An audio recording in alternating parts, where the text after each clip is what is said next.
He was just a single dad trying to make it through another cold New York afternoon delivering packages and keeping his head down. But when a group of lost tourists panicked in the middle of Bryant Park, he stepped in and spoke 8 different languages like second nature. What he didn't know was who had been watching. If you enjoy heartfelt stories about quiet heroes, second chances, and the power of kindness, don't forget to subscribe to the channel so you never miss what comes next. Now, let's begin. Single dad helped a lost tourist group by speaking 8 languages. He didn't know. The woman was a CEO. Luca Rivera tightened the strap of his delivery bag as the freezing wind of midtown Manhattan whipped against his jacket. It was barely 4:00 p.m., but the December sky was already slipping into a dull gray. He checked his watch 15 minutes to get across 4 blocks and 2 avenues. If he timed it right, he could catch the last train back to the Bronx before rush hour strangled the city. Emily hated when he was late. Not that she ever complained, she was too thoughtful for that. But he could always see it in her eyes, the way her shoulders sagged just a little, the way she quietly ate dinner and said, "It's okay, Dad. I know you're busy."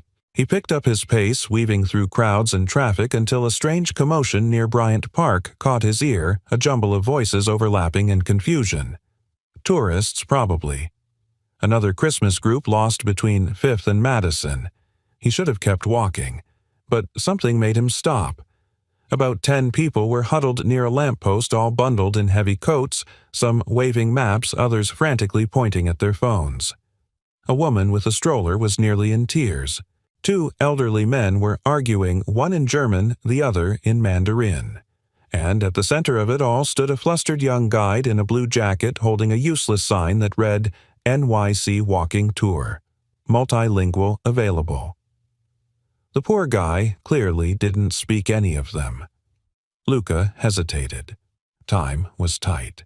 But as he watched the group fall further into panic, something in him, something deeply wired, clicked.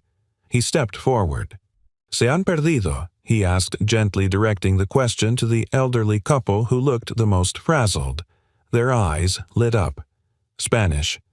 Sí, no encontramos la calle. He nodded, calming them with a smile. "Está bien, les ayudaré." Turning to the German man, Luca switched tongues. "Brauchen Sie Hilfe?" The man blinked, startled. "Ja bitte," then came the Mandarin. Luca bowed slightly and spoke slowly, respectfully. "Nin mi lu liao ma wo ke bang mang," gasps. Heads turned. A younger woman laughed in relief and clapped her hands. A child tugged on her mother's coat and whispered, "Mommy, he's like a wizard." In less than 5 minutes, Luca had navigated the linguistic maze, translating directions, calming nerves, even helping a few tourists call their hotels. He pulled a pen from his coat pocket and sketched out a simplified city grid on the back of a flyer, labeling it in 4 languages. When the group finally dispersed, grateful and smiling, it was like watching a human storm dissolve into light. He exhaled already, running calculations in his head. He'd miss the train. Emily would be waiting. He turned to go, only to find someone still standing beneath the lamppost. A woman, tall, elegant, wrapped in a navy wool coat with gold buttons. A soft cashmere scarf framed her face, and oversized sunglasses hid her eyes, even though the sun had long disappeared. She hadn't said a word the entire time, but now she stepped forward. That was remarkable, she said in flawless English, her voice calm but undeniably impressed. Luca froze. Something about her presence commanded attention, but it wasn't loud. It was composed precise, like the silence between 2 perfect piano notes. He offered a humble shrug. "I just happened to know the right words." She tilted her head. "Most people barely know 1 language. You just spoke, 5/8?" He admitted, then instantly regretted it. He hadn't meant to boast. 8, she repeated almost to herself. "And you're a delivery driver." He nodded, among other things. She studied him. "What's your name?" He hesitated again, wary of sounding evasive. "Luca." She extended a hand encased in a thin leather glove. "Clara." They shook. Her grip was firm but not overbearing. "Well, Luca," she said, taking a half-step back. That was the most impressive thing I've seen all week, possibly all year. Before he could reply, a sleek black car pulled up to the curb. A driver stepped out and opened the door without a word. Of course, she was someone.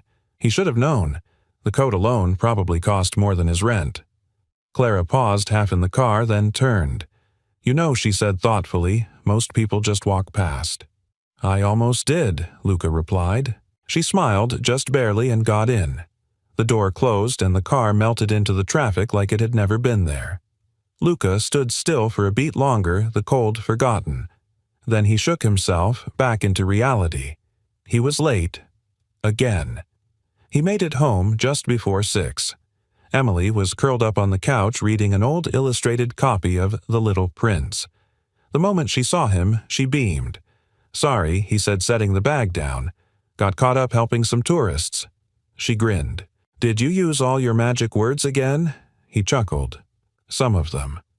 They had macaroni and cheese for dinner.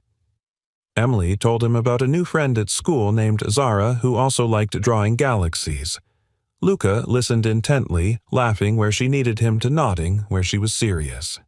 She didn't ask why he was late tonight. She just leaned her head on his shoulder after the dishes were done and whispered, "I like when you help people." He looked down at her, his heart tightening in that way it always did. Me too. But as he stared out the window at the darkening skyline, his thoughts drifted back to the woman in navy blue, and the strange sense that somehow that moment had meant something more than just another good deed. Something had shifted, and deep inside in the place he usually kept locked away, a voice stirred one he hadn't used in a long, long time. Not a language. Something older. Hope. The penthouse office of Clara Moreau didn't reflect the usual corporate chaos of downtown Manhattan. Instead, it was carved in quiet elegance glass walls overlooking the skyline minimalist furniture, a single bonsai tree thriving on the corner of her desk. Everything was curated, efficient, disciplined. Just like her. Except for today. She was sitting at her desk, arms crossed, eyes fixed on the security footage playing silently on her monitor, a grainy clip from Bryant Park. The image had been zoomed in, stabilized, and looped.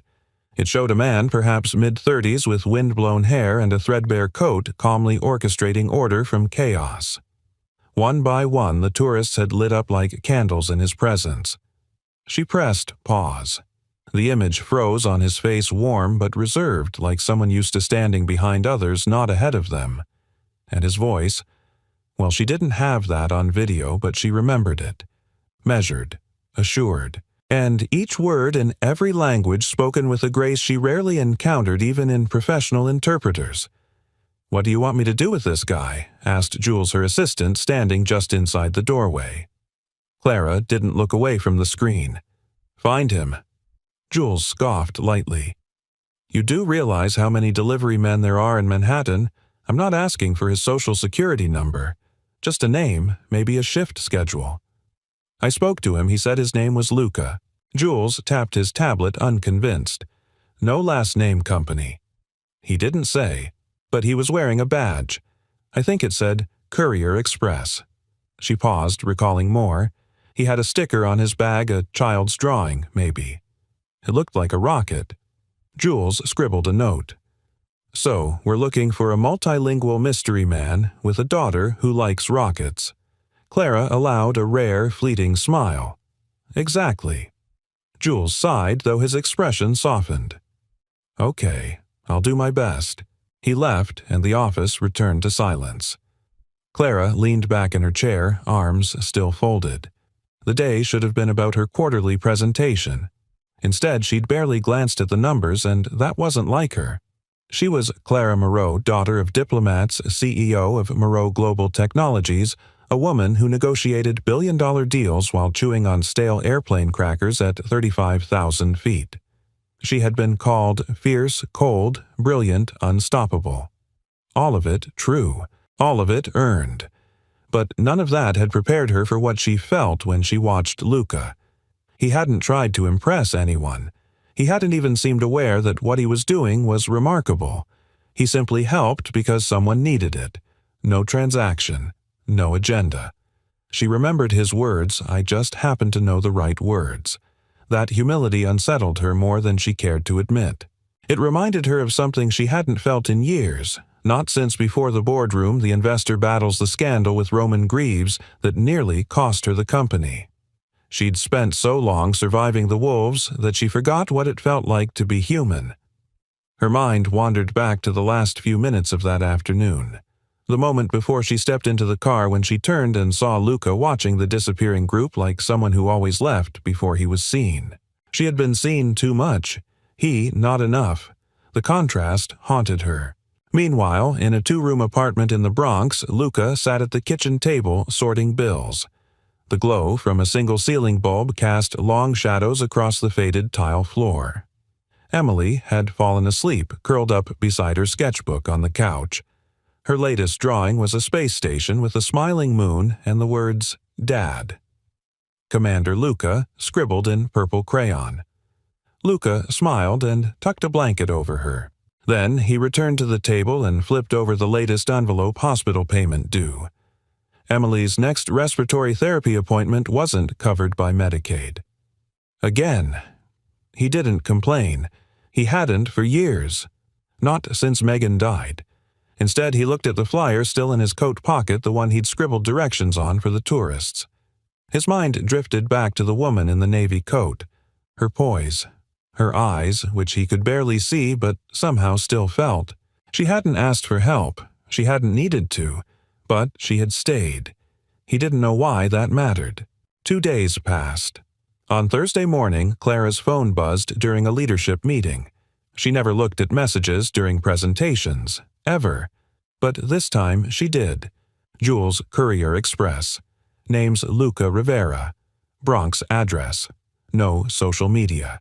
Used to teach languages at Hunter College. Tenured. Resigned 6 years ago. No known misconduct. Divorced. 1 child. That's all I got. Want me to stop?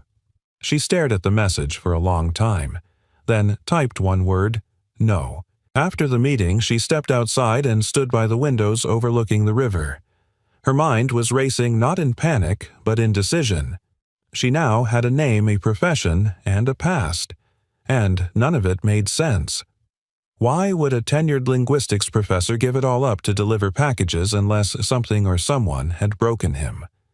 She remembered how gently he spoke to that elderly woman, the way he crouched down to the child's level without a trace of condescension. She had spent years commanding rooms full of men who never once looked another human being in the eye when they didn't have to. And yet Luca had done it instinctively. This wasn't about curiosity anymore. This was about something else, something stirring in her that had been silent for far too long. A voice, not a language, but a call. She turned her reflection catching in the window, a woman, always in control, now moved by a man who didn't even try to control anything, who simply was. Clara straightened her collar, took a breath, and said aloud, "I need to meet him again." Not as a CEO, not even as a stranger, but as a woman who for once in her life didn't want to be saved, only understood. The sky above the Bronx was the color of old steel by the time Luca stepped off the 6 train and began his usual walk home. The sidewalks here were cracked and uneven but familiar, comforting even. This was a neighborhood that didn't ask questions, didn't pretend to care unless you earned it. Luca didn't mind. He liked the quiet anonymity. He pushed open the metal gate to the worn, red-brick building, took the stairs 2 at a time, and entered the apartment he and Emily had called home for nearly 6 years. The air smelled faintly of laundry soap and pencil shavings, a combination he found strangely soothing. He dropped his bag and called out. "M." In the kitchen, he smiled. Emily stood on a step stool in her galaxy pajamas, stirring hot chocolate with the precision of a scientist launching a satellite. A row of marshmallows had been aligned on the counter like planets. "You're early," she said, not looking up. "I bribed the subway," Luca replied, pulling off his coat. "Told them I spoke fluent train." She grinned at the joke. "Did they ask for proof? I gave them my Metro card." They were very impressed. They shared a laugh, and for a moment the weight of everything else dropped away. But it returned later that night when Emily was asleep and the apartment was still. Luca sat on the edge of the couch, an envelope in his hand, one of those pale blue ones with hospital logos that always made his stomach tighten. Inside, another denial. He leaned forward, elbows on his knees, hands clasped. This was the third appeal rejected in 2 months. Without the supplemental oxygen therapy, Emily's condition would only get harder to manage. The last time her breathing had spiked during the night, he hadn't slept for 3 days straight, afraid to even close his eyes. Once, long ago, he could have handled this, back when he was Professor Rivera, before everything shattered. He opened a drawer, pulled out a weathered file marked Hunter College, termination appeal, and stared at it. No misconduct, no scandal, just absence. When Megan was diagnosed, he had asked for a semester of leave. They gave it. When she declined faster than anyone expected, he asked for another. That one came with conditions. And when Emily was born, 2 months premature just days after her mother died, Luca stopped asking. He handed in his resignation the same week he learned to sterilize feeding tubes. People had told him he was brave, or foolish, or selfless. They didn't see him during the months when Emily cried without sound and he rocked her until his arms gave out. They didn't see the bills pile up or the job applications he sent never mentioning the PhD because he was too qualified to stock shelves and too broke to wait for better. Eventually, he stopped talking about what he used to do, and no one asked, until now. Downtown, Clara stood inside a modest neighborhood cafe just off the Grand Concourse. The next morning had come quickly and she wore jeans, a black sweater, and her hair tied back less CEO, more local librarian. She'd done her research. The delivery manifest from Courier Express showed Luca's route began near this cafe every Thursday. She had no plan beyond seeing him again. The bell above the door jingled and she turned. He walked in wearing the same coat from Bryant Park, only this time with a thermos tucked under one arm and earbuds in. He looked tired but calm, moving with quiet purpose. He didn't see her, not right away. She watched him order a black coffee, thank the barista in what sounded like Haitian Creole, and move toward the corner table. That's when their eyes met. He froze. She stood, slowly giving him a choice, acknowledge her, or walk away. He didn't walk. "Clara," he said, uncertain but polite. "I'm glad you remember," she replied. "I don't think I'll forget someone who watched me juggle 8 languages under pressure." She smiled. "You made it look effortless." He motioned for her to sit. They settled across from one another, separated by a steaming paper cup and the soft hum of morning chatter.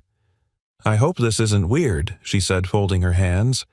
"I just wanted to thank you again." "Properly. You already did." "Well, this time I wanted to buy you a coffee," she said, then paused. "And also ask a favor." Luca tilted his head slightly. "What kind of favor?" "A translation. A big one. High stakes." He raised a brow but said nothing. She leaned forward. "My company is hosting a cross-continental summit next week. Investors, partners, press. Multiple languages. We need someone who can handle sensitive communication. I don't trust just anyone." "I'm not certified anymore," he said quietly. "I left that world a long time ago." "I know. I did some digging." She didn't say it with judgment, only honesty. "Then you know why I left?" he replied. She nodded. "I also know you were one of the most respected multilingual educators in the tri-state area. Your students wrote testimonials that made my assistant cry." Luca allowed a breath of dry amusement. "That's quite a resume. You helped 10 strangers in 5 minutes without expecting anything in return," she said. "I think that counts for something." He looked out the window. The street bustled with movement, but in the glass he saw his own reflection. Tired eyes, a jaw, always half-clenched with restraint, a man who used to believe in big things. "You really want me," he said at last, "to stand in a room full of billionaires and translate for people who've never thought twice about men like me." "I want someone I can trust," Clara said, "and someone who knows how to listen. You listen differently, not just to words, to people." He turned back to her, stunned by the truth in that. Then he asked the one question she didn't expect. "What's in it for you?" Clara blinked, then leaned back, hands open. "I'm tired," she said simply, "of people doing everything for gain, of hiring sharks who'll turn on me the minute I show a crack. I needed a reminder that integrity still exists, that decency matters." A long silence. Then Luca reached for his thermos and stood. "I'll think about it," he said. As he passed, Clara called after him, "Luca." He paused. "I think the world would be a better place if more people heard your voice." He didn't reply, but he didn't stop smiling for the rest of the day. Luca hadn't meant to say yes. In fact, by the time he boarded the train back to the Bronx that evening, he'd planned on drafting a polite message to Clara, thanking her for the opportunity and respectfully declining. He had enough going on. Emily had another doctor's appointment in 3 days, his delivery shifts were already being juggled to accommodate her school drop-offs, and most of all, he didn't trust the corporate world. It chewed people up. He'd seen it do that to Megan's brother, and Megan, and himself. Still, that night long after Emily had fallen asleep snuggled under a blanket of stars she'd drawn on printer paper and taped to the wall, he sat at the kitchen table with his laptop open and the cursor blinking on a blank email. He stared at it, then closed the laptop. The next morning, before he could second-guess himself, he opened a new tab and began typing. To Clara.mcgo@global.com, subject, thank you, and a thought. "Clara, thank you again for the offer. I've thought about it carefully. I'd like to accept the temporary role for the summit next week with the understanding that I return to my regular work afterward. My daughter's health and schedule are my first priority. I'll need flexibility, and I'd prefer to avoid any form of public announcement. I'm not looking for recognition. I'm just looking to help. Luca Rivera." He hit send. It took exactly 36 seconds for her reply to arrive. Subject thank you, and a thought.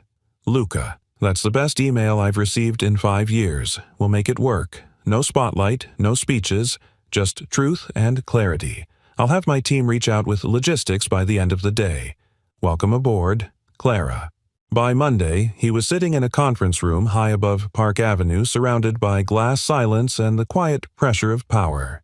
He wore a blazer that hadn't seen the light of day since Megan's memorial, and a pair of shoes that felt far too stiff for a man used to walking fast and bending low. But what unnerved him most wasn't the setting. It was how natural it all felt. He'd been away from this world for so long he forgot what it was like to be needed for more than his ability to carry boxes or show up on time. Here, every glance was curious. Every nod was a silent question. Who is this man? And why is Clara walking beside him? Clara introduced him simply as our cross-cultural consultant. She said it with such effortless authority that no one dared press further. Still, eyes followed him. They always followed Clara. She was different now, he noticed. Looser, but no less sharp. She smiled more easily, though the steel in her spine hadn't dulled. She briefed him between meetings, explaining investor preferences, cultural nuances, even personal tensions between certain stakeholders. Her attention to detail was surgical, but not controlling. She trusted him to handle it.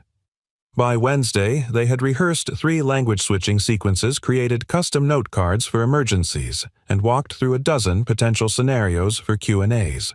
Luca knew 4 of the languages fluently. The other 3 came back quickly. What surprised him most was how much he enjoyed it. Late one evening, after a final run-through, Clara offered to drive him home. "I can take the train," he said, hesitant. "I've already made the offer," she replied, unlocking her car. The drive was quiet at first. New York blurred past the windows, lit up hungry alive. Then, as they crossed the Harlem River, Clara asked, "Do you ever miss it?" He glanced at her. "The university." She nodded. He paused. "Some days, but I don't miss what it became, or what it cost.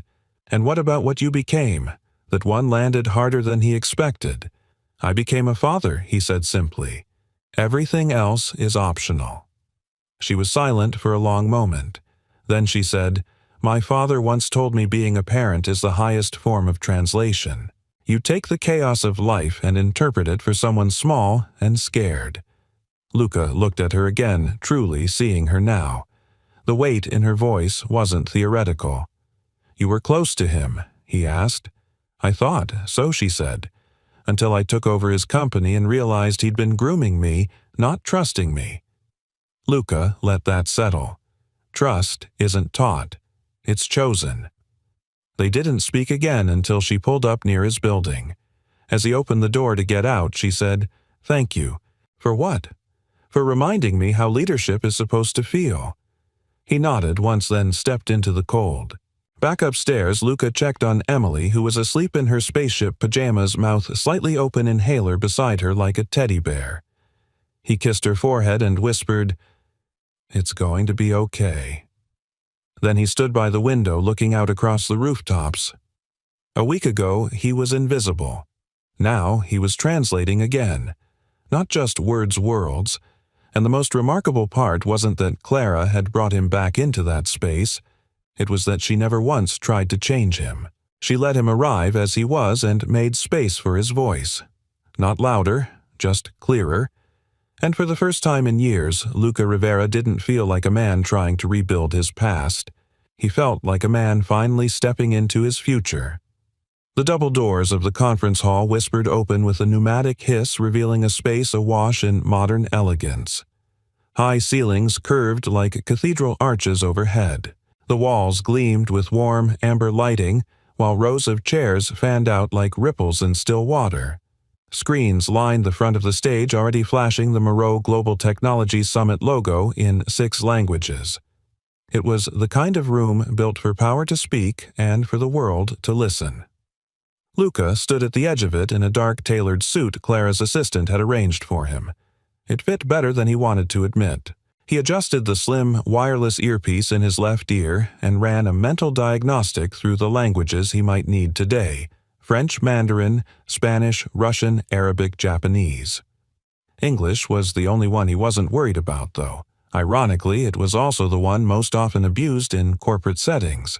Behind him, Clara approached, dressed in a charcoal gray pantsuit sharp enough to draw blood, her hair pinned with precision, but her eyes softer than the image projected on the massive welcome banners outside. "You okay?" she asked. "Ask me again in 3 hours." She gave a small smile. "You've done harder things. You once negotiated directions to a falafel cart in 8 languages at a street corner. That was easier. The falafel had a map. Today," she said gently, "you're the map." Luca inhaled. Let it anchor him. The morning began like clockwork. Executives, investors, and global partners filtered in, murmuring pleasantries in multiple dialects. Clara introduced speakers with smooth authority. When subtle misunderstandings cropped up, nuances lost in translation hesitations that could skew meaning. Luca stepped in like a shadow with light. He moved from whisper to ear to live floor translation, seamlessly bridging cultural gaps with quiet command. In Mandarin, he clarified a sentence that could have implied a legal threat. In French, he softened a phrase that sounded arrogant to European ears. In Russian, he rephrased a comment that skirted dangerously close to mockery. By midday, murmurs had shifted from curiosity to quiet admiration. Clara watched it all from the side of the stage. She'd gambled bringing him in, she knew that. Some on her board hadn't trusted her judgment, especially after the Roman Greaves debacle the year before. But as she observed the room, she saw not just understanding, but connection. Deals were being formed that couldn't have happened with cold interpreters reading from scripts. They were listening, because Luca made them feel heard. During the short break before the keynote session, Clara found Luca alone in the backstage corridor sipping from a bottle of water, the knot of his tie slightly loosened. "You're doing better than perfect," she said. He wiped his forehead. "They don't teach this part in any textbook." "No," she said. "They don't teach how to feel when someone's speaking. That's what you do." He shrugged, but there was a gleam in his eye, a pride he didn't try to hide anymore. Then she stepped closer, lowering her voice. "There's one more segment I didn't warn you about." He raised an eyebrow. Am I being ambushed? Not exactly. We've invited 3 refugee entrepreneurs, one from Syria, one from Côte d'Ivoire, and one from northern China. They'll be sharing their startup visions in their native languages. It's delicate. Luca nodded, instantly switching gears. Who's translating for them? You are. Live. He paused. Simultaneous. She nodded. It's meant to show what global accessibility can really look like. Real voices. Real people. No over-editing. His jaw tightened not with fear, but focus. Give me 5 minutes. He pulled out a small black notebook from his blazer. No phone, no tablet. Just pages of handwritten notes and multiple scripts.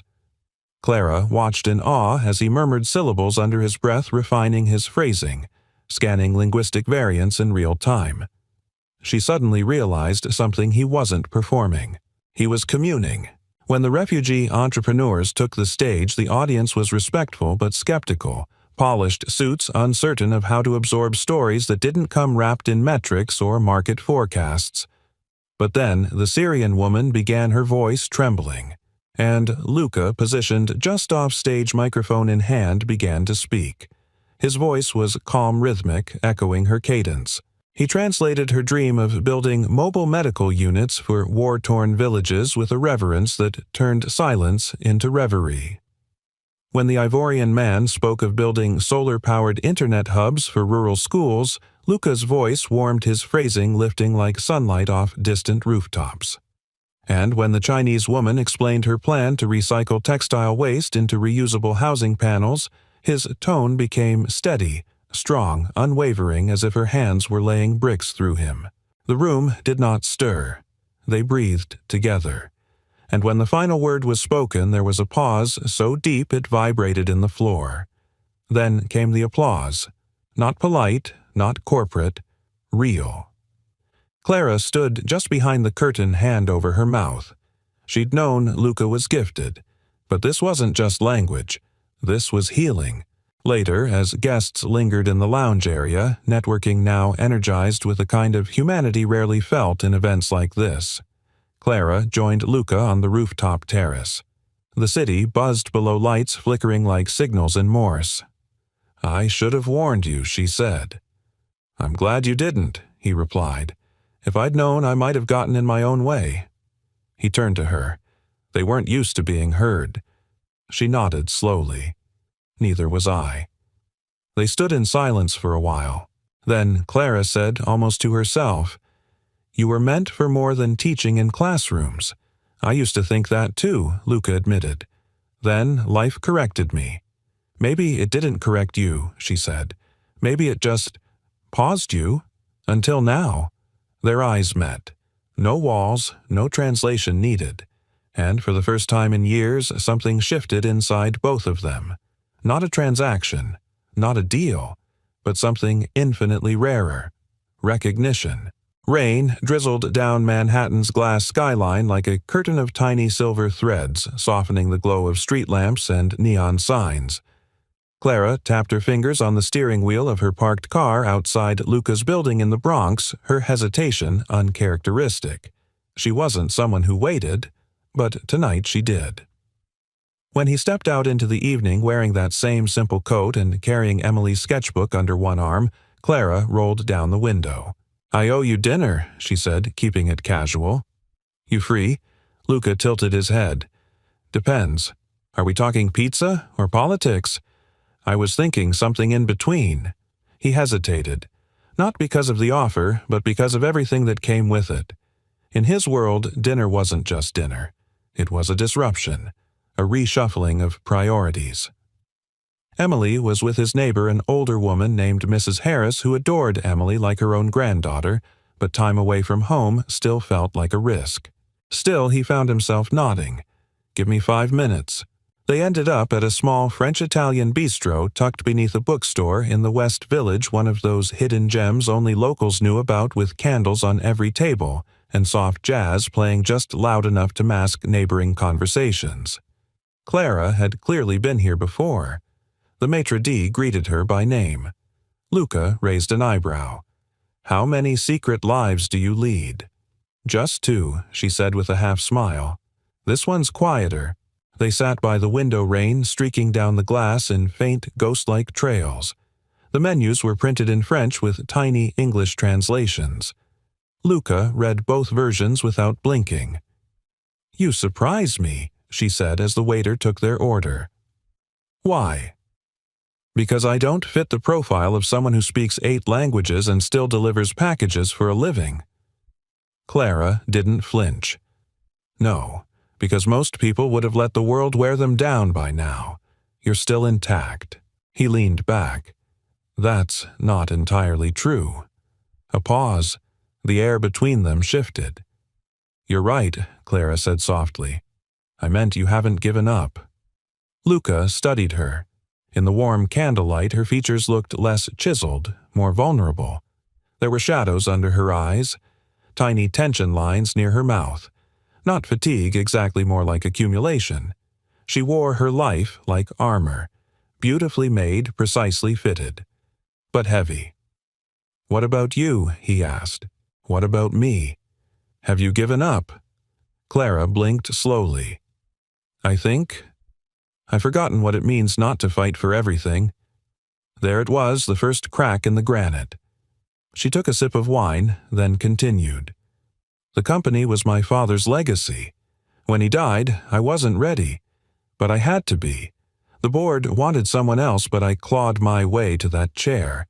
And then, once I had it, I realized. The fight had changed me into what she looked at him. Someone who talks a lot but rarely says anything that matters." Luca nodded slowly. "I used to teach linguistics, but more than that, I taught how language shapes thought. You'd be surprised how often people hide behind perfect grammar." Clara chuckled. "Are you accusing me of eloquent avoidance?" He smiled. "Let's call it polished armor." A comfortable silence followed as their food arrived: pasta and sea bass crusty bread, delicate sauces that didn't need words to impress. Halfway through the meal, Clara set down her fork and said, "Can I ask you something personal?" "Depends on how dangerous it is." "Your wife. What happened?" Luca exhaled, not in resistance but readiness. She was a musician, classical cellist, lived off second-hand instruments and pure fire. We met at a language exchange night I used to host. She didn't know a word of Spanish and I didn't know a thing about music. So we traded. One phrase for one note. Clara smiled. "That's lovely." It was. He paused. "She got sick. Fast. Glioblastoma. The kind of tumor that doesn't ask questions. Emily was born while Megan was in her final month. She never got to hold her. The air stilled. I left the university to care for both of them," Luca added. "Lost tenure, lost savings, but I never lost." Her voice. "Sometimes when Emily laughs, it sounds like Megan waking up." Clara looked down, her hands folded tightly in her lap. "I'm sorry." "Don't be," he said gently. "Some people get decades. We got 4 years and a forever." There was reverence in the silence that followed. No pity. Just understanding. When they stepped out into the rain later that night, Luca offered her his scarf. "You don't have to," she said. "I want to." She took it, and in that moment, simple, quiet, charged, something shifted. Not attraction, though that was there. Not sympathy, though that lingered too. It was recognition. Of two people who had learned how to speak pain fluently and still chose kindness anyway. Back in her apartment high above Central Park, Clara poured herself a glass of water and looked out at the skyline.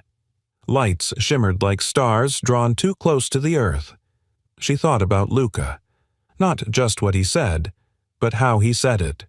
There was a humility to him, yes, but also something stronger. Depth. The kind of man who didn't just speak 8 languages, but who understood silence in all of them. She pulled out her phone, opened her draft notes for the summit recap report, and typed one sentence at the top.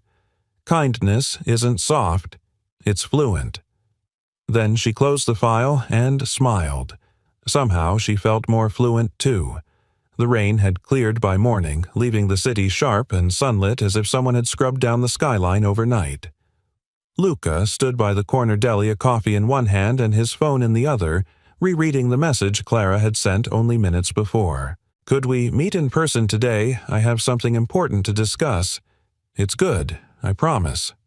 Her tone was warm, casual, but he'd seen enough layered subtext in 1,000 translated conversations to know something big was coming.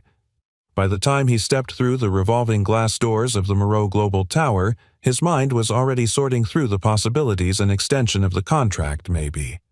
A recommendation. Possibly a public thank you, though he doubted Clara would risk his discomfort like that. But nothing had prepared him for what she actually said. They met in her private office, the skyline glittering behind her like a sea of frozen lights. She offered him tea instead of coffee, which he accepted with quiet curiosity. Then she sat across from him and said, "I'd like to offer you a position." He blinked. "As what head of global communications?" Silence fell like a stone between them. She continued, her voice even, but her eyes watching his every reaction.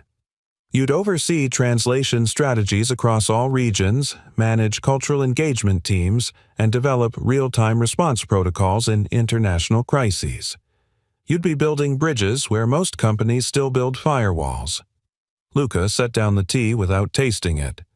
"That's a serious job." Clara nodded. "It is, and you're the only person I trust to do it."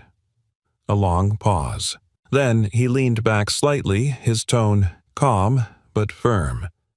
"You're offering me an executive role based on 1 week of freelance work. I'm offering it based on everything I've seen in you," she said. "You're not just fluent in language, you're fluent in people. You see them, and you make them want to listen. That's rare, Luca." He stared at her, and then slowly his expression changed. Not to gratitude, but guardedness. "Clara," he said carefully, "what are your board members going to say when they find out you're giving this position to a delivery driver who showed up out of nowhere?" "They'll say, 'I've lost my mind,'" she replied, not flinching. "Then they'll see the results and they'll change their tune. Eventually. And if they don't, I've fought bigger battles."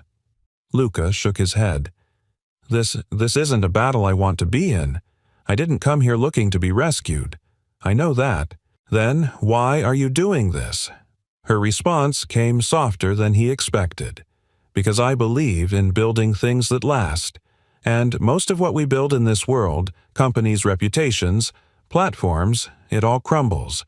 But what you do, the way you connect people across difference, that endures." Luca stood up, running a hand through his hair. "You don't understand. I can't just say yes.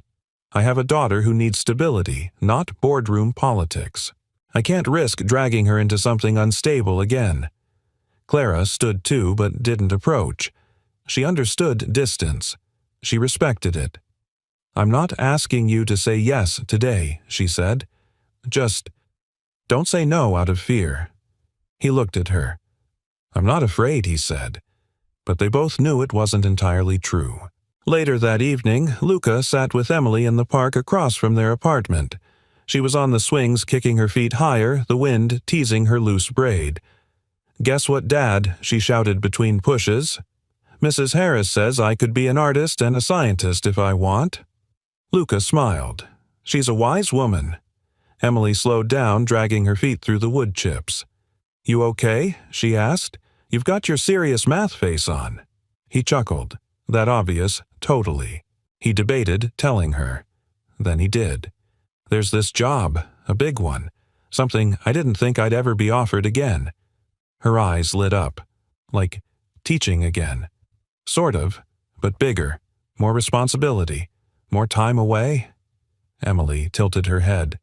"Would you still take me to school?" He hesitated. "I'd try, but maybe not every day." She was quiet for a moment. Then she said, "Would it make you happy?" That question hit harder than all the spreadsheets and fears and professional doubts combined. "I don't know yet," he admitted. She jumped off the swing, walked over, and slipped her hand into his. "I think you should do the thing that makes your voice come back." He looked down at her. "What do you mean?" "You talk different when you're doing the translation stuff. Like you're flying inside." "I like that voice." Luca's throat tightened. He didn't respond. He couldn't. Back at the Moreau Tower, Clara stood before the boardroom windows, staring out into the night, replaying the conversation in her head. She'd never seen someone turn away from opportunity with such clarity, such pain. She admired it. She also feared it, because she knew what was coming. Marcus Delacroix, a board member with a smile as sharp as glass, had been circling her decisions ever since the summit. He'd raised subtle concerns in back channels, citing favoritism and unusual hiring protocols. She knew what he was implying. She also knew he had footage taken from a security camera, no doubt, of her and Luca having dinner. He hadn't used it yet, but he would. Still, she had made her decision, not because of sentiment, but because Luca Rivera wasn't a risk. He was the future the company didn't know it needed, and Clara was done leading from fear. So she opened her laptop and wrote a message. To Luca Rivera. Subject, no pressure. But still hope. I meant what I said. Think about the job. Think about what your voice does to people. Not just the words, the way you show up. Whatever your answer is, I'll respect it. But know this, I didn't offer you that role because I felt sorry for you. I offered it because you reminded me who I am when I stopped performing. See. She hit send, and then turned toward the storm she knew was coming. The next morning, Luca stood at the kitchen sink washing Emily's cereal bowl while the radio murmured softly behind him. The email from Clara was still fresh in his inbox and fresher still in his mind. It had taken him by surprise, not because of what she'd said, but because of how it made him feel. Seen, valued, and terrified. He'd spent the last 6 years carefully avoiding anything that felt remotely like ambition. Ambition had cost him before, cost him time with Megan, with Emily, with his own sanity. And yet here it was again, knocking with a gentler voice, a softer hand. But knocking all the same. Emily wandered in, rubbing her eyes. Is there school today? It's Saturday, he said, smiling. You're off the hook. She nodded, then noticed the serious look on his face. Is it the big job again? Still thinking, he said, drying his hands. But yeah.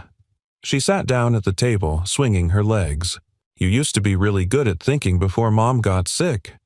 Luca blinked. What do you mean? You thought about big things, she said simply. Now you think about bills and groceries. I think your brain misses the big stuff.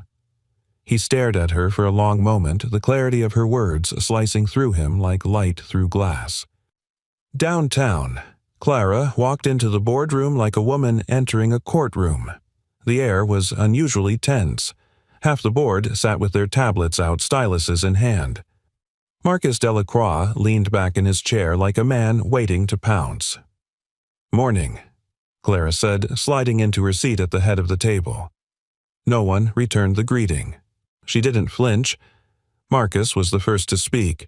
I understand you've offered a high-level executive role to an outside consultant without board approval or competitive interview. Clara folded her hands calmly. I've offered a provisional contract for head of global communications to Luca Rivera based on his demonstrated excellence, multilingual fluency, and real-time impact during the summit. Interesting, Marcus replied. Do we vet all summit vendors for C-suite positions now, or just the ones who join you for dinner? The sentence landed like a slap. Clara's spine straightened, but her voice remained cool. Are you accusing me of impropriety? I'm asking whether your decision-making is compromised by emotional involvement. There it was. Clara let a beat pass before replying.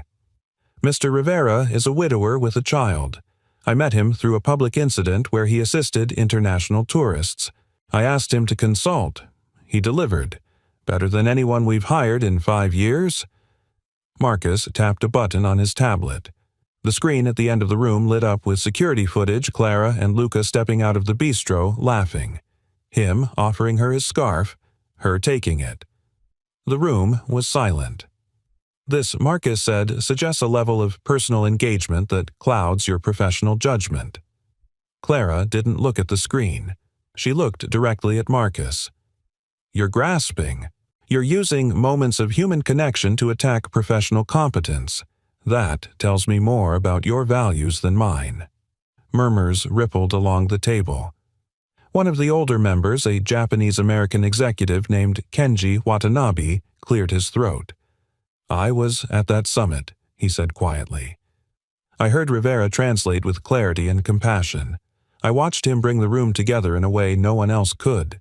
"Are we really going to punish someone for showing humanity?" Marcus's mouth tightened. Clara didn't press her advantage. She simply said, "If the board wants to vote on rescinding the offer, go ahead.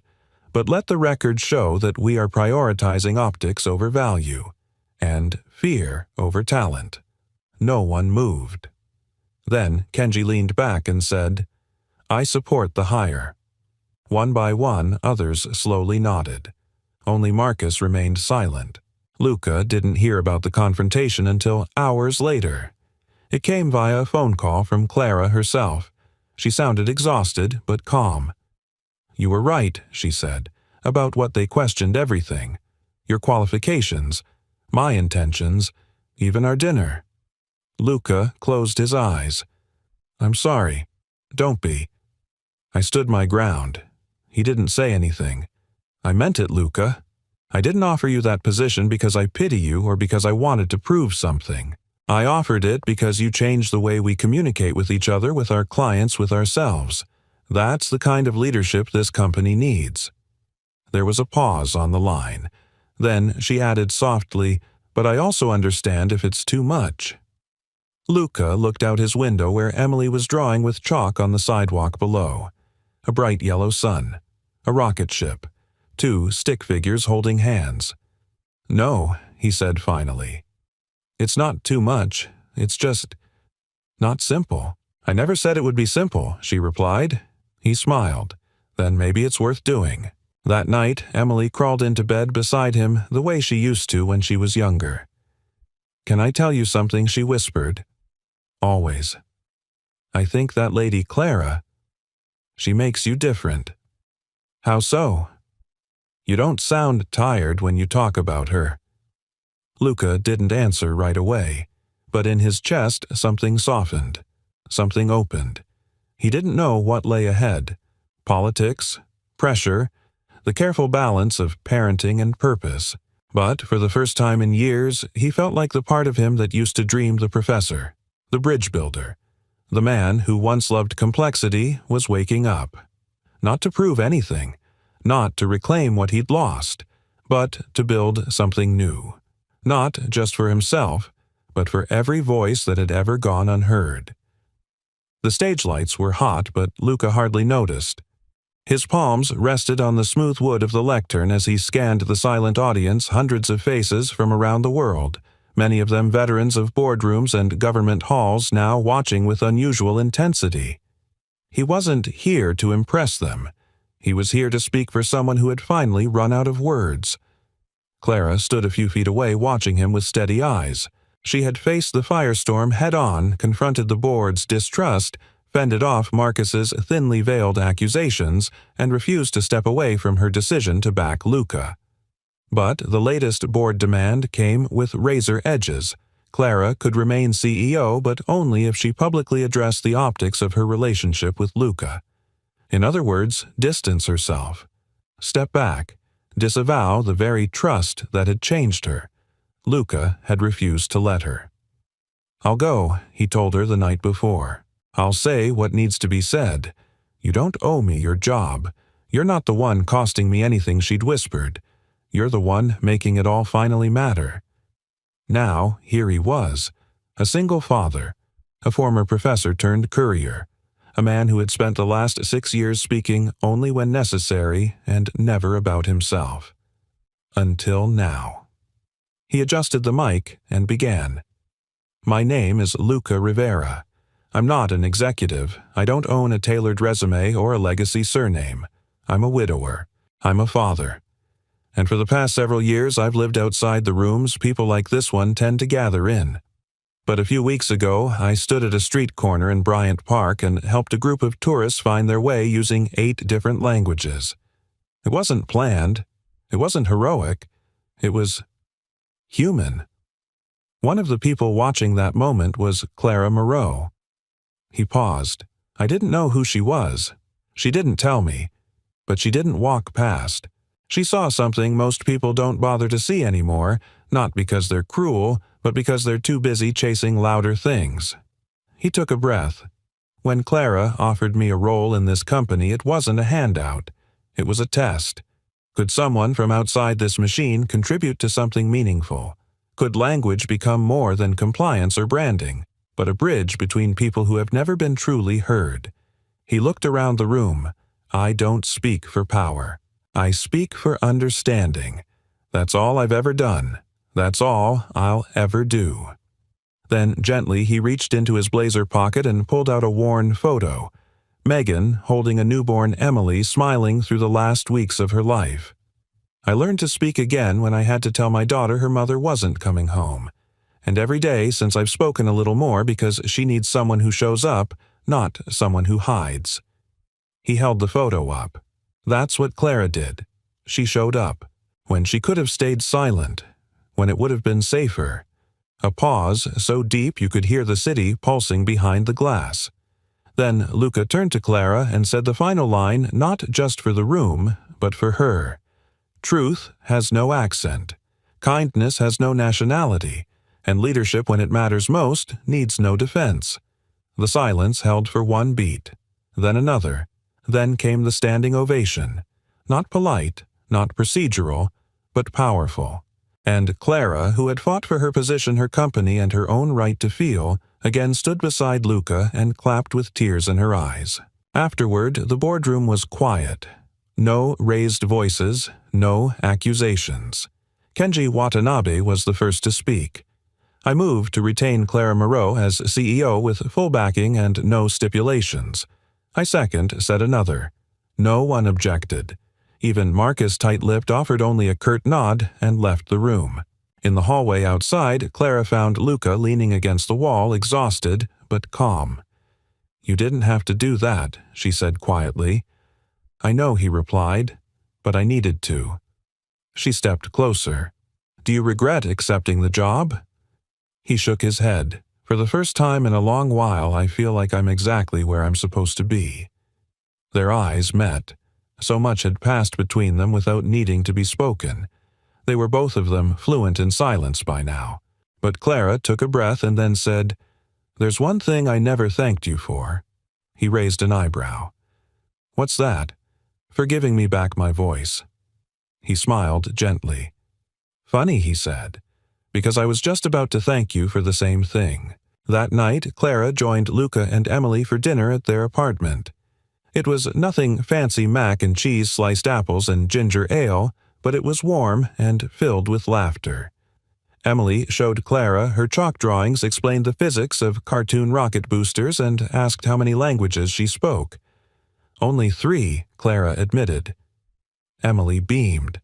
That's okay. Dad says the best language is the one people feel safe in. Clara looked at Luca. I think he's right. Outside, the Bronx lights twinkled like stars trying to speak. Inside, 3 voices so different in shape, age, and path found a rhythm of their own. And somewhere in the stillness, the world seemed a little quieter, a little kinder, and infinitely more understood. The Monday following Luca's speech arrived not with fireworks but with tension so quiet it pulsed like static beneath every breath. Inside, the glass and steel halls of Moreau Global whispers trailed behind open doors. Board members shook hands with guarded smiles. Assistants exchanged glances over emails whose subject lines all started with clarification required. But Clara walked through it all like a woman freshly sharpened. Her heels clicked a calm rhythm across the marble floor as she made her way to the executive conference room where the final discussion regarding Luca's role and her future would take place. Though the standing ovation after Luca's address had stunned many, it hadn't dissolved all dissent. The optics, some still murmured, remained a liability. The room was already half full when she entered. Kenji Watanabe gave her a brief, respectful nod. Marcus Delacroix was seated near the head of the table sipping from a bone-white coffee cup, unreadable. Let's begin, Clara said, not waiting for pleasantries. Marcus stood. "Before we move to any formal vote, I believe there's one matter left unresolved: Luca Rivera's official appointment. While no one questions his performance, the nature of his connection to Clara continues to raise valid governance concerns." Clara didn't flinch. She'd prepared for this. What she hadn't prepared for was Luca himself stepping through the side door unannounced and standing just inside the room. He was calm composed, like a man walking into an exam he'd already passed. "I asked him to join us," Kenji said before anyone could object. "This decision concerns him. He deserves to be present." Marcus's jaw tightened, but he said nothing. Clara looked at Luca. He gave her the smallest of nods. And then he spoke. "Before you make your decision, I want to be clear I didn't come here looking for power. I didn't ask for this role. And I have no ambition to climb some invisible ladder. What I do want is to build something that matters for this company and the people it touches. That's all." He turned to Clara. "But I also know the cost of compromise, of accepting roles that strip us down to what's politically digestible." She met his gaze, heart tightening. "So I'm offering my resignation from consideration for the executive position," he said to the room. "If my presence causes this company to question the integrity of one of the most principled leaders it has ever had, then I'd rather step back than be used as a reason to push her out." A ripple of shock moved through the room. Clara stood slowly. "You don't get to make that call." "I already did," Luca replied softly. "This was never supposed to be about me." She looked at the board. "If anyone thinks I'm going to let a man walk away because we lack the courage to stand behind what's right, they're mistaken." Marcus broke in. "Miss Moreau, you must understand." "No," she said, her voice like glass meeting steel. "You need to understand. I'm not choosing between him and this job. I'm choosing how I lead. I will not reinforce a system that punishes authenticity and rewards pretense." She turned to the room. "If that disqualifies me in your eyes, then you may vote me out. But know this: if I stay, we move forward on values that actually mean something." A long pause. Then Kenji leaned forward. "I vote we retain Clara Moreau as CEO without condition, and I suggest we reframe this conversation not around optics, but opportunity." Another board member raised a hand. Seconded. One by one, the hands went up. All but Marcus. Then, it's decided, Kenji concluded. Clara remains, and Mr. Rivera's resignation is respectfully declined. We want him on the team on his terms. Marcus stood, gathered his things without a word, and left. Outside the boardroom, the air felt clearer. Clara followed Luca to a quiet corner of the floor near the executive garden terrace, a place a few employees even knew existed. "You were ready to give it up," she said, her voice low. "I wasn't giving up," he replied. "I was choosing peace over position. For me. For Emily." She stepped closer. "But you also knew I'd fight. I was counting on it." They smiled, quiet, tired, full. "Does this mean we're both still standing?" she asked. He looked at her for a long moment, then said, maybe for the first time. That evening, Luca and Emily returned home to find a small box on their doorstep. Inside was a folded note and a thin tablet device engraved with the Moreau Global logo. "Welcome to the team officially. You'll need this for remote access and for the real work ahead. But first, enjoy this moment. You've earned it." See. Underneath the note was a children's language learning app already logged in under Emily Rivera. When Emily saw her name, she gasped. "Is this mine?" "It is," Luca said, kneeling beside her. "Looks like someone wants you to learn as many languages as me." She grinned. "Can I start tonight?" "You can start whenever you're ready." She ran to the couch, already tapping through the first lesson. Luca leaned back against the doorframe, watching her, heart full. He didn't know what the future held. The role would be hard. The scrutiny wouldn't disappear, and neither would the weight of balancing fatherhood with leadership. But, for once, the choice had been his, and he'd made it without compromise. From this point on, he wasn't just translating words. He was translating life, on his terms, with his voice. beside the one woman who'd finally heard it and never once tried to silence it. Spring came quietly to New York City that year. It didn't trumpet its arrival with bold blossoms or radiant skies, but rather slipped in gently through open windows and soft winds that rustled paper on desks and tugged at the sleeves of jackets left intentionally unzipped. For Luca Rivera, it arrived in the form of laughter, children's laughter echoing through the halls of the newly opened Center of Voices. The building itself had once been an abandoned community library in the South Bronx. Now restored with funding from Moreau Global and designed by local architects and educators, it pulsed with purpose. The sign outside bore both English and Spanish, and inside every wall was painted with languages: French greetings, Arabic proverbs, Mandarin characters beside Swahili idioms. Language wasn't a subject here, it was a bridge. At the front desk, a child, no older than 6, held a picture book written in Amharic, pointing excitedly at the illustrations.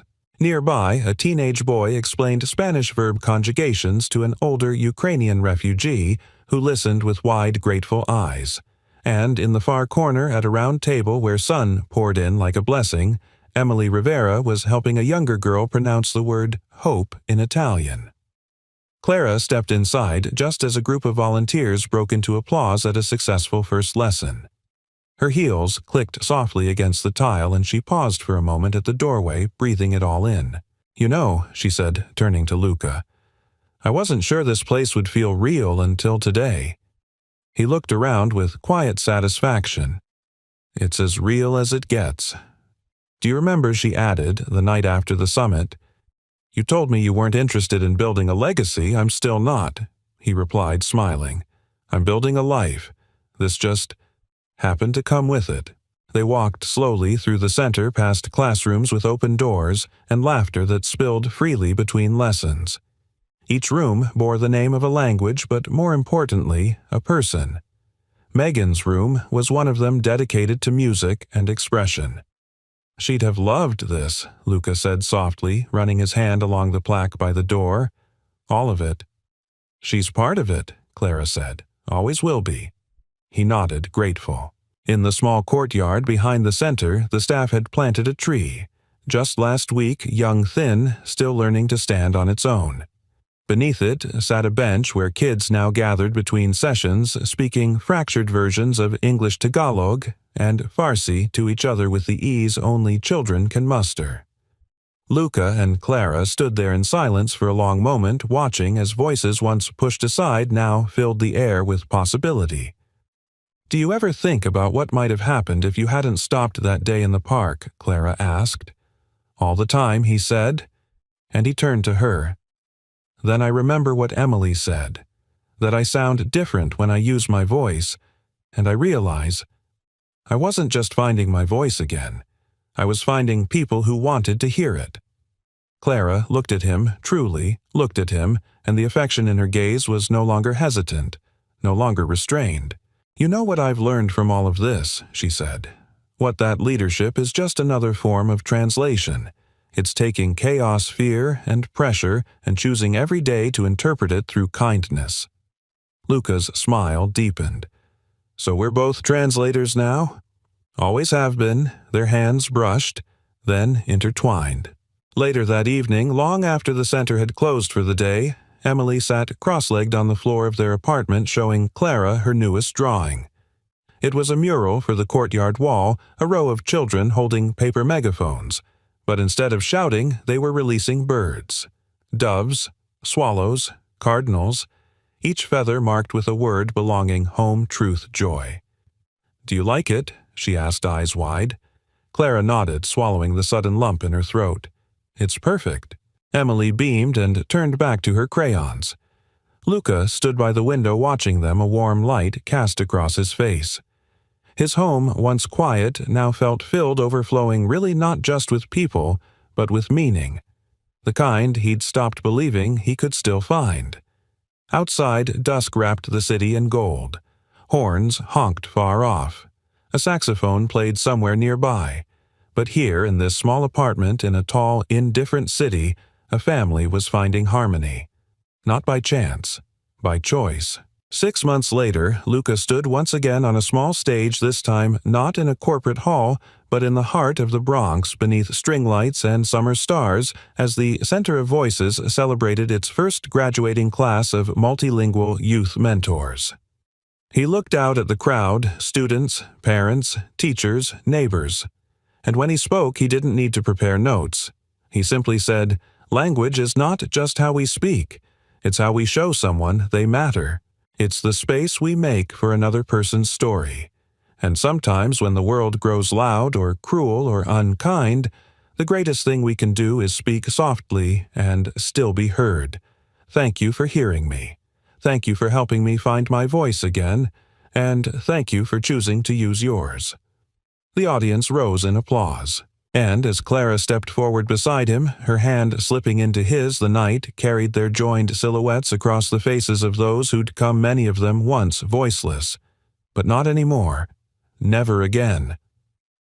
We'd love to hear from you. Where are you watching from?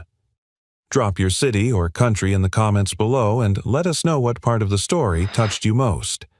If this story moved you, don't forget to subscribe to the channel for more inspirational tales just like this one. Thank you so much for watching, and until next time, stay kind, stay curious, and stay connected.